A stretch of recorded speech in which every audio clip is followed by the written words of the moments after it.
You ask Tiger to solve. This deals with linear equations with one unknown. The final result is x equals 21.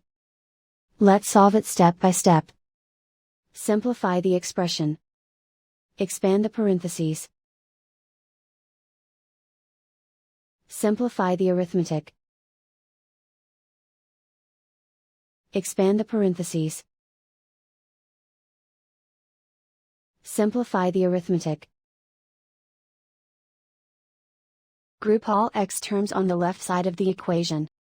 Subtract 2x from both sides. Group like terms. Simplify the arithmetic. Group like terms. Simplify the arithmetic. Group all constants on the right side of the equation. Add 15 to both sides.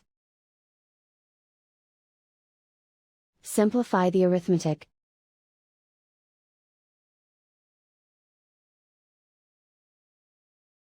And so the final result is x equals 21.